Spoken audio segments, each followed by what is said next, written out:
കൃപാസന അമ്മ പ്രത്യക്ഷപ്പെട്ട ഈ അൾത്താരിൽ അമ്മയുടെ പ്രത്യക്ഷീകരണത്തിൻ്റെ സാക്ഷിയാക്കി മാറ്റിയ എന്നെയും എൻ്റെ അച്ഛനും അമ്മയ്ക്കും ഉയർത്തിയ ഈശോയ്ക്കും മാതാവിനും ഞാൻ നന്ദി പറയുന്നു.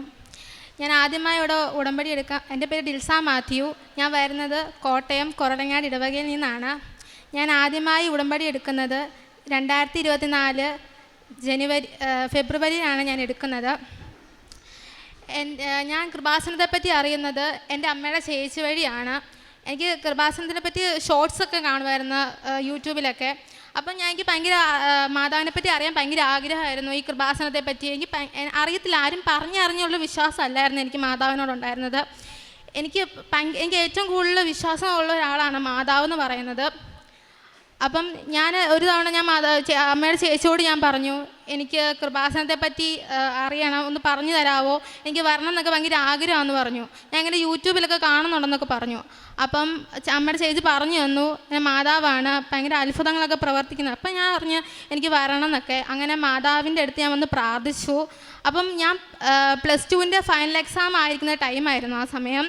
അപ്പം ഞാൻ മാതാവിൻ്റെ അടുത്തൊന്ന് പ്രാർത്ഥിച്ചു, മാതാവേ എൻ്റെ +2 ഫൈനൽ എക്സാം എടുക്കാറായി, എനിക്ക് മാതാവിൻ്റെ അടുത്ത് വന്ന് ഉടമ്പടി എടുക്കണമെന്ന് ആഗ്രഹമുണ്ട്, എനിക്ക് അതിനുള്ള അനുഗ്രഹം കൃപയും തരണേന്ന് ഞാൻ അമ്മയോട് പ്രാർത്ഥിച്ചു. അങ്ങനെ എനിക്ക് ഏറ്റവും പാടായിട്ടുള്ള വിഷയമാണ്, ഞാൻ 10ാം ക്ലാസ് കഴിഞ്ഞ് സയൻസാണ് എടുത്തിരുന്നത്. അപ്പം എനിക്ക് ഏറ്റവും പാടുള്ള വിഷയമാണ് കെമിസ്ട്രി എന്ന് പറയുന്നത്. ഞാൻ മാതാവിൻ്റെ അടുത്ത് അന്ന് വന്നപ്പോൾ ഞാൻ മാതാവിനോട് പറഞ്ഞത്, മാതാവേ എനിക്ക് കെമിസ്ട്രി ഭയങ്കര പാടാണ്, എനിക്ക് തോറ്റു പോകുന്നൊരു പേടിയുണ്ട്, മാതാവ് എന്നെ ജയിപ്പിക്കണമെന്ന് ഞാൻ പ്രാർത്ഥിച്ചു.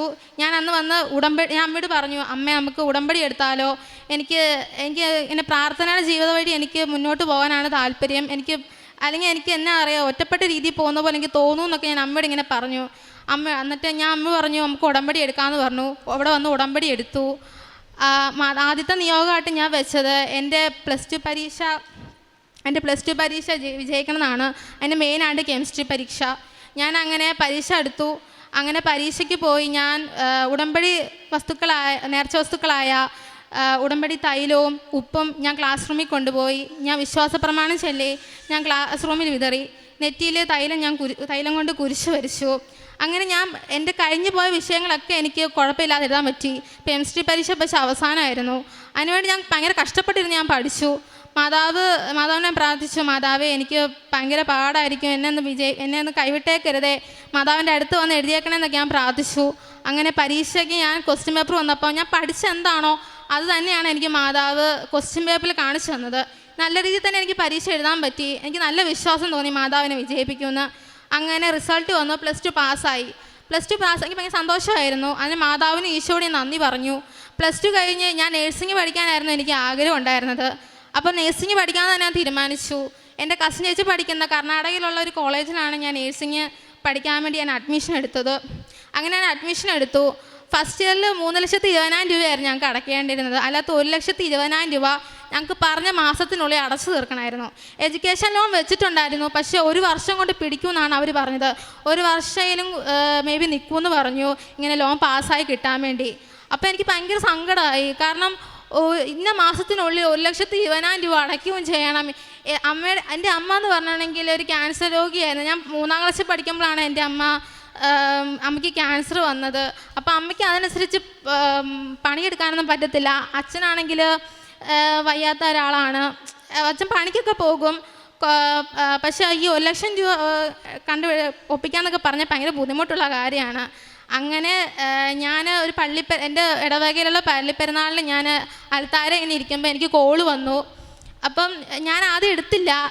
ഞാൻ പള്ളിയിൽ നിന്ന് ഇറങ്ങിക്കഴിഞ്ഞിട്ട് ഞാൻ തിരിച്ച് വിളിച്ച്. അത് പാലായിൽ നിന്ന് ബാങ്കിൽ നിന്നായിരുന്നു. അവർ പറഞ്ഞു നിങ്ങളുടെ ലോൺ പാസ്സായിട്ടുണ്ടെന്ന് എന്നോട് പറഞ്ഞു. അപ്പം എനിക്ക് ഭയങ്കര അതിശയം തോന്നി. കാരണം 1 വർഷം പിടിക്കുമെന്ന് എന്നോട് ബാങ്കിൽ നിന്ന് പറഞ്ഞത്. അപ്പോൾ അവിടെ എനിക്ക് 2 മാസം കൊണ്ട് എനിക്ക് ആ ലോൺ പാസ്സായി കിട്ടി. അവർ പറഞ്ഞ മാസത്തിനുള്ളിൽ എനിക്ക് ലോൺ അടച്ചു തീർക്കാനും പറ്റി, ആ പൈസ അടച്ചു തീർക്കാനും പറ്റി. അത് കഴിഞ്ഞിട്ട് എൻ്റെ ഫസ്റ്റ് ഇയറിലെ ഫസ്റ്റ് സെം എക്സാം തുടങ്ങി. അപ്പം ഞാൻ എൻ്റെ അടുത്ത നിയോഗമായിട്ട് ഞാൻ വെച്ചിരുന്നൊരു കാര്യമാണ് എൻ്റെ നേഴ്സിംഗ് പഠനത്തിൽ ആദ്യത്തെ സെം എക്സാം എനിക്ക് പാസ്സാക്കി തരണം എന്നുള്ളത്. അപ്പം ഞാനത് നിയോഗത്തിൽ വെച്ചു, മാതാവേ എനിക്ക് അനാട്ടമി, ഫിസിയോളജി, സോഷ്യോളജി, സൈക്കോളജി ഒക്കെ ഉണ്ട്. എനിക്കത് ഭയങ്കര പഠിക്കാൻ പറ്റുന്നില്ലായിരുന്നു. അപ്പോൾ അതിൻ്റെ ഇടയ്ക്ക് ഞാൻ ഉടമ്പടി കുറേ ഉഴപ്പമൊക്കെ ചെയ്തായിരുന്നു. എനിക്കത് ഫോക്കസ് ചെയ്യാനൊക്കെ പറ്റാതെ പോയി. അപ്പം മാതാവിൽ നിന്ന് ഈശോയിൽ നിന്ന് അകന്നു പോകുന്ന പോലെ എനിക്കെന്തോ ഫീൽ ചെയ്യാൻ തുടങ്ങി. ഞാൻ ആ സമയത്ത് എൻ്റെ എക്സാം ഞാൻ സ്റ്റാർട്ട് ചെയ്ത സമയത്ത് ഞാൻ പ്രാർത്ഥിച്ചായിരുന്നു. പക്ഷെ ഞാൻ അത്ര തീക്ഷ്ണതയോടൊന്നുമല്ല പ്രാർത്ഥിച്ചിട്ട് ഞാൻ ആ പരീക്ഷയ്ക്ക് പോയത്. പക്ഷേ റിസൾട്ട് എനിക്ക് ഭയങ്കര പാടായിരുന്നു ആ എക്സാം. റിസൾട്ട് വന്നപ്പോൾ ഞാൻ എല്ലാ വിഷയത്തിനും തോറ്റുപോയി. എനിക്കത് വല്ലാത്തൊരു സങ്കടമായിപ്പോയി. കാരണം ഞാനന്ന് ഭയങ്കരമായിട്ട് കരഞ്ഞു. കാരണം ഞാൻ അന്ന് ആ ഒരു 26 ബുക്ക്ലെറ്റ്, ആ ബുക്ക്ലെറ്റിൻ്റെ പേജ് 26 എണ്ണം ഉണ്ടായിരുന്നു. 10 പേജത്തോളം എനിക്ക് എഴുതാൻ പറ്റിയുണ്ടായിരുന്നുള്ളൂ. ഭയങ്കര ടഫായിരുന്നു എനിക്ക് ആ എക്സാം എന്ന് പറഞ്ഞിട്ടുണ്ടെങ്കിൽ. ഞാൻ മാതാവിനോട് പ്രാർത്ഥിച്ചു, മാതാവ് എന്തുകൊണ്ട് എന്നെ തോൽപ്പിച്ചു? ഞാൻ ഇനി ഉടമ്പടി ഉഴപ്പിയത് കാരണമാണോ എന്താണെന്ന് എനിക്കല്ല. മെയിനായിട്ട് കാരണം ഞാൻ ഉടമ്പടി ഉഴപ്പിയത് കാരണമാണ് ഞാൻ ആ പരീക്ഷയ്ക്ക് തോറ്റു പോകാൻ തന്നെ കാരണം. അങ്ങനെ ഞാൻ മാതാവിനോട് പക്ഷെ എന്നാലും ഞാൻ വിശ്വാസം ഞാൻ കൈവിടാൻ ഞാൻ വിചാരിച്ചില്ല. ഞാൻ വിശ്വാസത്തിൽ തന്നെ നിന്നു. ഞാൻ അവിടെ തോറ്റുപോയെന്ന് വിചാരിച്ചുകൊണ്ട് ഞാൻ ഒരിക്കലും എൻ്റെ വിശ്വാസത്തെ ഞാൻ കൈവിട്ടില്ല. കാരണം എനിക്ക് എൻ്റെ മാതാവ് ഈശോയും മാത്രമേ എനിക്കുള്ളൂ. ഞാനൊരു എക്സാമിൽ തോറ്റുപോയെന്ന് വിചാരിച്ചുകൊണ്ട് ഞാൻ ഒരിക്കലും എൻ്റെ ഈശോയുടെ മാതാവിനെ ഞാൻ കൈവിട്ടിട്ടില്ല. ഞാൻ അങ്ങനെ എൻ്റെ സെക്കൻഡ് സെം അങ്ങനെ അത്ര വിഷയം എനിക്ക് സപ്ലി വന്നു. എൻ്റെ സെക്കൻഡ് സെം എക്സാം സ്റ്റാർട്ട് ചെയ്തു. സെക്കൻഡ് സെം എക്സാം ഞാൻ സ്റ്റാർട്ട് ചെയ്ത സമയത്ത് അന്ന് എനിക്ക് കൃപാസന്ധി വരാൻ പറ്റിയൊന്നുമില്ലായിരുന്നു. എനിക്കന്ന് വരണം എന്നൊക്കെ ഉണ്ടായിരുന്നു. പക്ഷേ ഞാൻ കർണാടകയിലായ കാരണം എനിക്കതിന് പറ്റത്തില്ല. ലീവ് എടുത്ത് വരാമെന്നൊക്കെ വിചാരിച്ചിരുന്നായിരുന്നു. പക്ഷെ അവർ ലീവ് തരത്തില്ല. അപ്പം ഞാൻ അന്ന് മാതാവിനെ പ്രാർത്ഥിച്ചു. പിന്നെ ഞാനോട് ഉടമ്പടി നല്ല പൂർണ്ണമായിട്ട് നല്ല നല്ല ഭക്തിയോടും വിശ്വാസം കൈവിടാതെ തന്നെ ഞാനത് മുന്നോട്ട് കൊണ്ടുപോയി. അങ്ങനെ എൻ്റെ സെക്കൻഡ് സെം എക്സാം ഞാൻ മാതാവിൻ്റെ കാശുരൂപവും ഉപ്പും തൈലവും ഞാൻ വിശ്വാസപ്രമാണം ചൊല്ലി പുരട്ടി. എനിക്കറിയാവുന്ന വചനങ്ങൾ ഞാൻ എൻ്റെ യോഗ്യതയിലല്ല അങ്ങയുടെ കൃപയാൽ എനിക്ക് വിജയം നൽകണമെന്ന് പ്രാർത്ഥിച്ചായിരുന്നു ഞാൻ സെക്കൻഡ് സെം എക്സാം ഞാൻ സ്റ്റാർട്ട് ചെയ്യാൻ പോയത്. ബയോകെമിസ്ട്രിയും ന്യൂട്രീഷനുമായിരുന്നു ഫസ്റ്റ് ഉണ്ടായിരുന്നത്. എനിക്ക് ഒട്ടും അറിയാത്ത സംഭവമാണ് ഈ ബയോകെമിസ്ട്രി എന്ന് പറയുന്നത്. കെമിസ്ട്രി ഓൾറെഡി തന്നെ എനിക്ക് ഭയങ്കര പാടായിട്ടുള്ള വിഷയമായിരുന്നു. അങ്ങനെ 26 ബുക്ക്ലെറ്റിൽ അതിൽ എനിക്ക് 10 പേജോളം എനിക്ക് ബയോകെമിസ്ട്രി എഴുതാൻ പറ്റുള്ളൂ. അവിടെ കൊണ്ട് എനിക്ക് ടെൻഷൻ കൂടി, ഇനി വല്ലതും ബയോകെമിസ്ട്രി മൂലം ഞാൻ തോറ്റു പോകുമെന്ന്. അങ്ങനെ ന്യൂട്രീഷൻ എനിക്ക് കുഴപ്പമില്ലായിരുന്നു. അങ്ങനെ അടുത്ത നേഴ്സിംഗ് ഫൗണ്ടേഷനുള്ള എക്സാം. നേഴ്സിംഗ് ഫൗണ്ടേഷൻ എന്നിട്ടുണ്ടെങ്കിൽ 50 ബുക്ക്ലേറ്റ് ഉണ്ട്. ആ 50 പേപ്പർ എങ്ങനെ എഴുതി തീർക്കുമെന്നറിയില്ല. 3 മണിക്കൂറുണ്ട്. 3 മണിക്കൂറിനാകുമ്പോൾ വലുതായിട്ടൊക്കെ തോന്നും. പക്ഷേ ആ 50 പേപ്പറിൽ ഒരു മിനിമം ഒരു 30-40 പേപ്പറല്ലേ എങ്ങനെ എഴുതി തീർക്കണമായിരുന്നു. അപ്പം എനിക്ക് എങ്ങനെ അറിയത്തില്ല. ഞാൻ കൂടുതലും ഇത് തന്നെ പറഞ്ഞുകൊണ്ടിരുന്നത്, എൻ്റെ യോഗ്യതയിലല്ല അങ്ങയുടെ കൃപയാൽ എനിക്ക് വിജയം നൽകണമെന്ന് ഞാൻ എൻ്റെ എക്സാമിൻ്റെ എഴുതിക്കൊണ്ടിരുന്ന സമയത്ത് തന്നെ ഞാൻ ഉരുവിട്ടുകൊണ്ടിരിക്കുമായിരുന്നു. അങ്ങനെ ആ ബുക്ക്ലെറ്റ് 50 പേപ്പറിൽ ഞാൻ 48 പേപ്പർ ഞാൻ കംപ്ലീറ്റ് ആക്കി. എൻ്റെ തല അടിച്ചു പോകുന്ന പോലെ വേദനയായിരുന്നു എനിക്ക് സ്പീഡിൽ എഴുതിയിട്ട്. അങ്ങനെ എനിക്ക് പക്ഷെ ഞാനവിടെ 1 മിനിറ്റ് പോലും സ്റ്റോപ്പ് ചെയ്യാൻ നിന്നിട്ടില്ല. കാരണം ആ സമയത്ത് ഞാൻ എഴുതിക്കൊണ്ടേ ഇരിക്കുമായിരുന്നു. അങ്ങനെ 48 പേപ്പർ ഞാൻ കംപ്ലീറ്റ് ആക്കാൻ പറ്റി. 2 പേജിൻ്റെ ഒരു കുറവേ ഉണ്ടായിരുന്നുള്ളൂ എനിക്ക് 50 പേപ്പർ കംപ്ലീറ്റ് ആക്കാൻ വേണ്ടി. അങ്ങനെ എൻ്റെ റിസൾട്ട് വന്നപ്പം എനിക്ക് നല്ല മാർക്കോടെ തന്നെ ഞാൻ പാസ്സായി. എനിക്ക് പോയ വിഷയം ഞാൻ സപ്ലി എഴുതിയെടുത്തായിരുന്നു. സപ്ലിക്ക് ഞാൻ അത്ര വിഷയം പോയി. മാതാവിനോട് ഈശോയോട് ഞാനന്ന് പറഞ്ഞായിരുന്നു, ഇതുപോലെ തന്നെയാണ് ഞാൻ സപ്ലിക്കും എൻ്റെ യോഗ്യതയല്ല അങ്ങനെ കൃപ എനിക്ക് വിജയം നൽകണമെന്ന്. അതും ആ സമയത്തും എനിക്ക് നല്ലൊരു എക്സാം എഴുതാൻ പറ്റി. അതിൻ്റെ റിസൾട്ട് വന്നു. സപ്ലിയുടെയും ഈ സെക്കൻഡ് സെമ്മിൻ്റെ റിസൾട്ട് ഒരുമിച്ചാണ് വന്നത്. അങ്ങനെ സപ്ലിക്ക് എനിക്ക് ഫസ്റ്റ് ക്ലാസ്, അത് ഫുൾ മാർക്ക് ഫസ്റ്റ് ക്ലാസ്സോടെ തന്നെ ഞാനും അതിനും പാസ്സായി. അതിന് ഈശോയ്ക്ക് മാതാവിന് ഞാൻ നന്ദി പറയുന്നു. പിന്നെ അവിടെ എൻ്റെ സത്യം പറഞ്ഞാൽ ആ എക്സാമിൻ്റെ സമയത്ത് എൻ്റെ മാതാവ് എൻ്റെ അടുത്തിരിക്കുന്ന പോലെ എനിക്ക് ഫീൽ ചെയ്തു. കാരണം എനിക്ക് ആരോ പറഞ്ഞു തരുന്ന പോലെ. അത് പറഞ്ഞ ആർക്കും മനസ്സിലാകത്തില്ല, കാരണം അത് അനുഭവിച്ചാലേ അത് മനസ്സിലാകത്തുള്ളൂ. മാതാവിൻ്റെ ഈശോയുടെ ഒരു സാന്നിധ്യം, മാതാവിൻ്റെ ഈശോയ്ക്കുള്ള സാന്നിധ്യം എന്നിലൂടെ വന്നിട്ടുള്ളതെന്ന് എനിക്ക് പൂർണ്ണമായിട്ട് എനിക്ക് വിശ്വാസമുള്ളൊരു കാര്യമാണ്. പിന്നെ അടുത്തതായിട്ട് ഞാൻ വെച്ചത് ഞങ്ങൾക്കൊരു ഭവനം 10 വർഷത്തോളമായി പഞ്ചായത്തിൽ എൻ്റെ അപ്പനും അമ്മയും എൻ്റെ വല്യമ്മച്ചയൊക്കെ കയറി ഇറങ്ങി നടക്കുന്നു. ഒരു ഭവനമില്ല. കാരണം ഞങ്ങൾ തറവാട്ടിലായിരുന്നു താമസിച്ചുകൊണ്ടിരുന്നത്.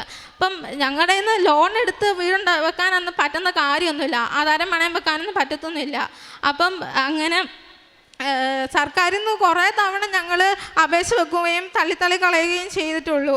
എന്തുകൊണ്ടായിരുന്നു അറിയത്തില്ലായിരുന്നു. അങ്ങനെ ഞാൻ മാതാവിനോട് എപ്പോഴും കരഞ്ഞ് പ്രാർത്ഥിക്കുമായിരുന്നു, മാതാവ് എന്തുകൊണ്ട് എത്രയോ പേർക്ക് വീട് കൊടുക്കുന്നു, സാക്ഷ്യത്തിൽ എത്രയോ പേർക്ക് ഇങ്ങനെ പറയുന്നു വീട് ലഭിക്കുന്നുണ്ട്, അവർക്ക് വീട് മാതാവ് വെച്ച് കൊടുത്തു തന്നൊക്കെ. അപ്പോൾ എനിക്കും വീട് തന്ന എന്നാതെന്നൊക്കെ ഞാൻ എപ്പോഴും മാതാവിനോട് കരഞ്ഞ് പ്രാർത്ഥിക്കാറുണ്ട്. ഞാൻ ഉടമ്പടി എടുത്ത് എന്നാണോ ഞാൻ ആ നിയോഗത്തിൽ വെച്ചത്, ഞാൻ അന്ന് കർണാടകയിലായിരുന്നു. ഞാൻ എൻ്റെ അമ്മ എന്നെ ഫോൺ വിളിച്ച് പറഞ്ഞു, അമ്മേ മോളെ നമുക്ക് വീടിന് അപേക്ഷ അവർ സ്വീകരിച്ചു. അപ്പം എനിക്ക് ഭയങ്കര സങ്കടമായി. പക്ഷേ എനിക്ക് അറിയാൻ പാടില്ല, ഞാൻ അന്ന് ഈശോയോടും മാതാവിനും മുട്ടുകുത്തിയാണ് ഞാൻ നന്ദി പറഞ്ഞത്. 6 മാസത്തിനുള്ളിൽ ഞങ്ങളുടെ വീട് പണിയും പൂർത്തിയാക്കാൻ പറ്റി. അതുപോലെ കയർത്താമസം നല്ല പാലുകാച്ച നല്ല രീതിയിൽ തന്നെ ഭംഗിയാക്കി മാതാവ് ഈശോയെ നന്ന് അനുഗ്രഹിച്ചു. പിന്നെ ഇത്ര അനുഗ്രഹങ്ങളാണ് മാതാവ് ഈശോ എനിക്ക് തന്ന് അനുഗ്രഹിച്ചത്. പിന്നെ ഞാൻ കാരുണ്യപ്രവൃത്തിയായിട്ട് ഞാൻ ചെയ്തതെന്ന് വെച്ചിട്ടുണ്ടെങ്കിൽ, ഞാനാണ് ഈ പത്രങ്ങളൊക്കെ ഇവിടുന്ന് കൃപാസനത്തിൽ നിന്ന് കിട്ടുന്ന പത്രങ്ങളൊക്കെ ഞാൻ കൊണ്ടുപോയി ഇവിടുന്ന് വൈക്കത്തെത്തിയാൽ തന്നെ ഞാൻ വഴിയരികെ ഇരിക്കുന്ന എല്ലാവർക്കും തന്നെ ഞാൻ കൊണ്ട് കൊടുക്കും. ഞാൻ പ്രാർത്ഥിച്ചാൽ കൊടുക്കത്തുള്ളൂ, ഒരിക്കലും ചുമ്മാ ഞാൻ പത്രം കൊടുക്കത്തില്ല. ഞാൻ ഈശോയുടെ മാതാവിനെ പറ്റി ഞാൻ പറഞ്ഞാണ് കൊടുക്കത്തുള്ളൂ.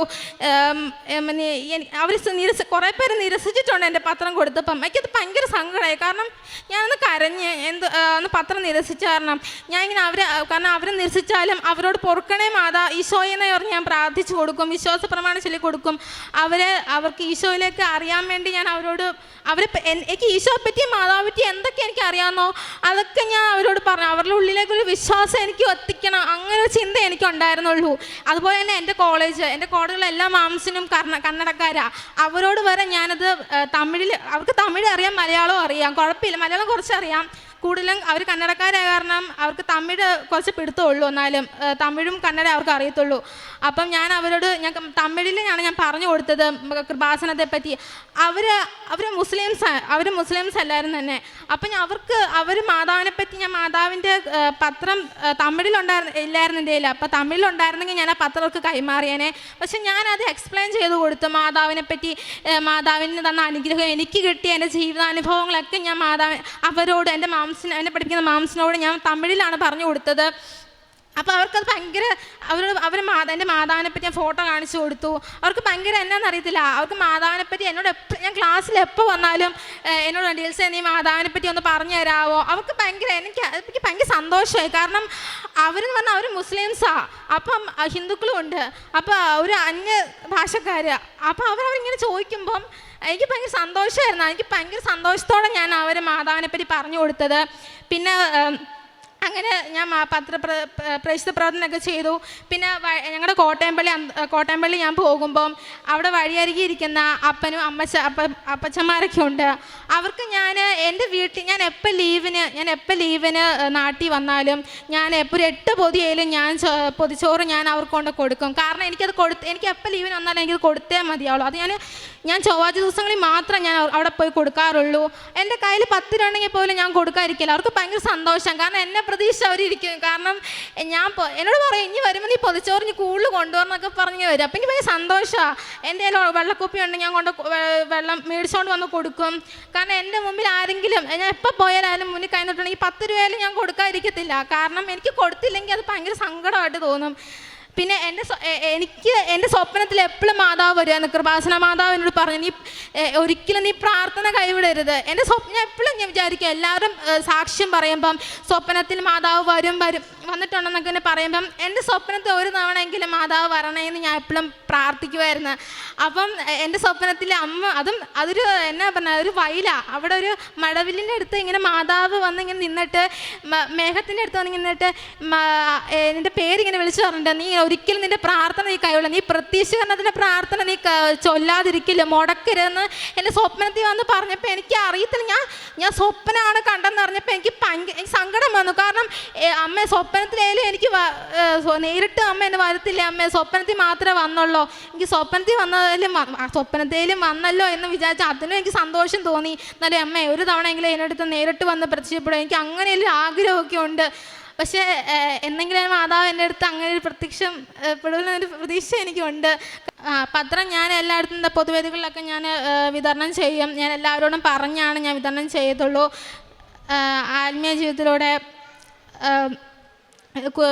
ജീവിതം മുന്നോട്ട് കൊണ്ടുപോകാനും അങ്ങനെ ഈശോയിലേക്കും മാതാവിലേക്കുള്ള വിശ്വാസം കൊണ്ടുവരാനും അങ്ങനെയൊക്കെ ഞാൻ പറഞ്ഞു കൊടുക്കും. ഒരിക്കലും ഞാൻ ഒരാളുടെ അടുത്ത് എന്നിട്ട് മാതാവിനെ പറ്റി അവരുടെ ഉള്ളിലെ ഒരു വിശ്വാസം വരുത്തിച്ചിട്ട് ഞാൻ അവരുടെ അടുത്തുനിന്ന് ഞാൻ പോരുള്ളൂ. കാരണം അവർ തർക്കിച്ചാൽ പോലും തന്നെ കുറേ പേര് തർക്കിച്ചിട്ടൊക്കെ ഉണ്ട് മാതാവിൻ്റെ ഈശോയുടെ ഇങ്ങനെ പറഞ്ഞ്. പക്ഷെ അവരുടെ ഉള്ളിൽ ഞാൻ വിശ്വാസം വരുത്തിച്ചിട്ടുണ്ട്.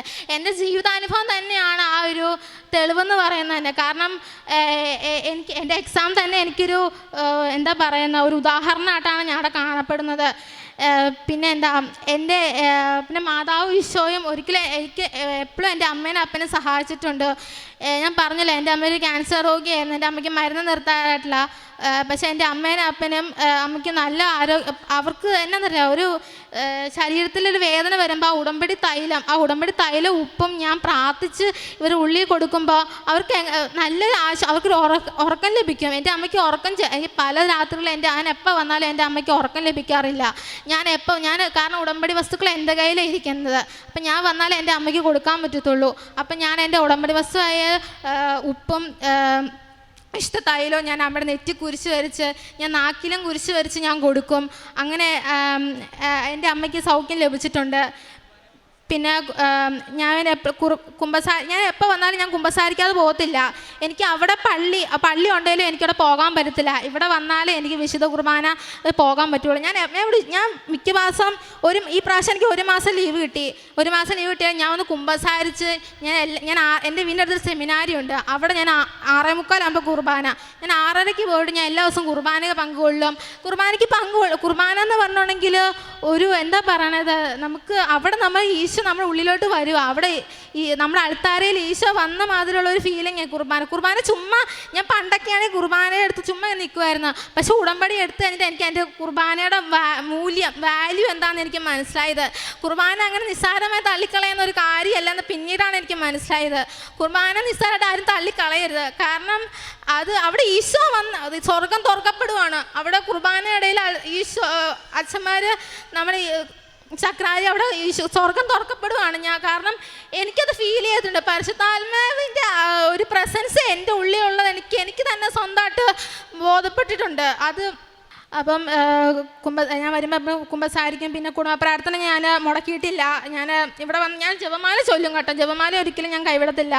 ജപമാല എപ്പോഴും എൻ്റെ ഉള്ളിൽ ഞാൻ എപ്പോഴും വെക്കും. ഞാൻ ക്ലാസ് റൂമിൽ പോയാലും ഞാൻ എവിടെ പോയാലും ഞാൻ ജപമാല കൈപിടിച്ച് നടക്കത്തുള്ളൂ. മാതാവിനോട് ഞാൻ എപ്പോഴും പ്രാർത്ഥിച്ചാണ് നടക്കുകയുള്ളൂ. ഒരിക്കലും നിങ്ങളാരും പ്രാർത്ഥന മുടക്കരുത്, കുടുംബ പ്രാർത്ഥന മുടക്കരുത്. കാരണം കുടുംബ പ്രാർത്ഥനയാണ് നമ്മുടെ ജീവിതത്തിൻ്റെ അടിത്തറ. നമ്മുടെ കുടുംബത്തിൻ്റെ അടിത്തറ എന്ന് പറഞ്ഞാൽ കുടുംബ പ്രാർത്ഥനയാണ്. കാരണം നമ്മൾ ഈ ഭൂമി ജീവിക്കുമ്പം നമ്മൾ ദൈവത്തിന് വേണ്ടി ജീവിക്കുക. ഒരിക്കലും നമ്മൾ വേറെ കാര്യത്തിനൊന്നും പോകില്ല. നമ്മൾ ഒരു അരമണിക്കൂറോ ഒരു 5 മിനിറ്റോ ഉണ്ടെങ്കിൽ നമ്മൾ ദൈവത്തിന് വേണ്ടി സമയം മാറ്റി വെക്കുക. എനിക്ക് പിന്നീടാണ് മനസ്സിലായത്. കാരണം ഞാൻ അതിലേക്ക് എൻ്റെ വിശ്വാസം വർദ്ധിച്ചു വന്നപ്പോഴാണ് എനിക്ക് ഈ ജപമാലയെ പറ്റിയും ഈശോയുടെ മാതാവിൻ്റെ ശക്തിയെപ്പറ്റിയും എനിക്ക് അറിയുന്നത്. ഞാൻ പ്രാർത്ഥിക്കുമെങ്കിലും എനിക്ക് അത്ര വിശ്വാസം ഉണ്ട്, പക്ഷെ എന്നാലും എനിക്ക് അത്ര ഇതില്ലായിരുന്നു. ഞാൻ ഉടമ്പടി എടുത്ത് എന്നാണ് പ്രാർത്ഥിക്കാൻ തുടങ്ങി, അന്നാണ് എൻ്റെ ജീവിതത്തിൽ ഒരു വിശ്വാസവും പ്രാർത്ഥിക്കാനുള്ള ഒരിതും എല്ലാവരോടും ഈശോയെ പറ്റി എല്ലാവരും എത്തിക്കാനുള്ള ഒരിതും ഇതൊക്കെ എൻ്റെ ഉള്ളിൽ വന്നത്. അങ്ങനെ ഞാൻ എല്ലാവർക്കും എൻ്റെ കോളേജിലുള്ള മുസ്ലിം സ്റ്റുഡൻസിനും അവരിലേക്ക് ഞാൻ കൂടുതൽ എത്തിക്കാൻ ശ്രമിക്കാറുള്ളൂ. കാരണം മുസ്ലിം സ്റ്റുഡൻസിനോട് ഞാൻ അങ്ങനെയുള്ള അവരോട് തന്നെ ഞാൻ കൃപാസനത്തെ പറ്റി പറഞ്ഞു നന്ദി പറയും. ഇത്ര അനുഗ്രഹങ്ങൾ തന്ന ഈശോയ്ക്കും മാതാവിന് ഞാൻ നന്ദി പറയുന്നു. എൻ്റെ കാല് വഴുതുന്നു എന്ന് വിചാരിച്ചപ്പോഴേക്കും കർത്താവേ, അങ്ങയുടെ കാരുണ്യം എന്നെ താങ്ങി നിർത്തി. സങ്കീർത്തനം 94:18 വചനമാണ്. ദൈവത്തിൻ്റെ അചഞ്ചലമായ സ്നേഹവും കരുണയും കൃപയും നമ്മെ വീഴാൻ അനുവദിക്കാത്ത താങ്ങി നിർത്തുന്ന ഒരു സ്നേഹമാണ്. നമ്മുടെ ശക്തി കൊണ്ടല്ല, ദൈവത്തിൻ്റെ കൃപയും ദൈവത്തിൻ്റെ കാരുണ്യം കൊണ്ടാണ് നമ്മളിപ്പോൾ നിലനിൽക്കുന്നത്. മരിയൻ ഉടമ്പടിയിൽ ദൈവത്തോടുള്ള ഒരു ആത്മീയ ബന്ധമാണ്. ആ ബന്ധമാണ് നമ്മെ ഓരോ പ്രതിസന്ധിയിലും നമ്മുടെ ജീവിതത്തിൽ നമ്മെ താങ്ങി നിർത്തുന്നത്. അങ്ങയുടെ കാരുണ്യം എന്നെ താങ്ങി എന്നത് ഉടമ്പടി മക്കളുടെ ജീവിതാനുഭവമാണ്.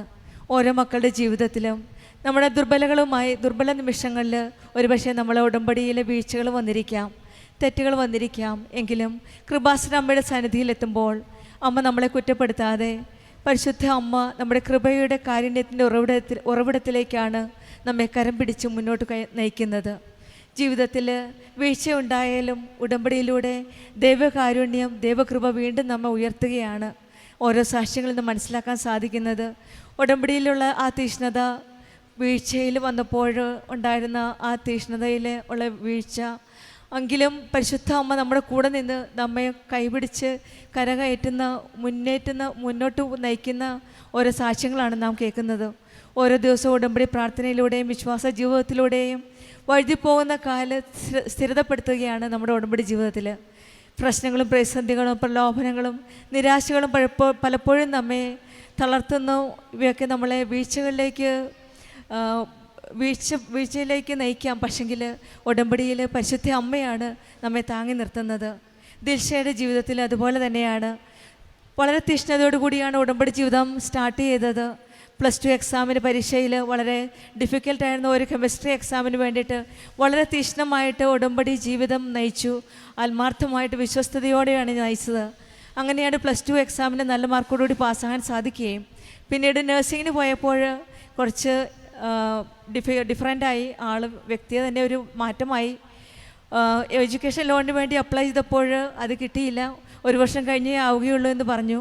പക്ഷേ പെട്ടെന്നാണ് ഈ മകൾ തീർത്ഥാടന ഉടമ്പടിയിൽ നിയോഗമായി സമർപ്പിച്ചതിൻ്റെ ഫലമായിട്ട് 1 വർഷം സമയ ചുരുക്കത്തിൻ്റെ അമ്മ അതിലിടപെടുകയും 2 മാസത്തിനകം എഡ്യൂക്കേഷൻ ലോൺ കിട്ടുകയും ആ സമയത്തിന് തന്നെ നഴ്സിങ്ങിനുള്ള പഠനത്തിനുള്ള ആ ഫീസെല്ലാം അടയ്ക്കുവാൻ സാധിക്കുകയും ചെയ്തു.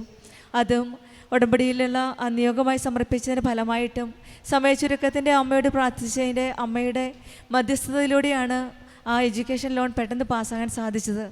പിന്നീടാണ് ഈ മകൾ വളരെ അല്പം വീഴ്ച സംഭവിച്ചത്. കാരണം ഉടമ്പടിയിൽ മുന്നോട്ട് പോയപ്പോൾ കുറച്ചൊക്കെ ലാഗ് ചെയ്തു.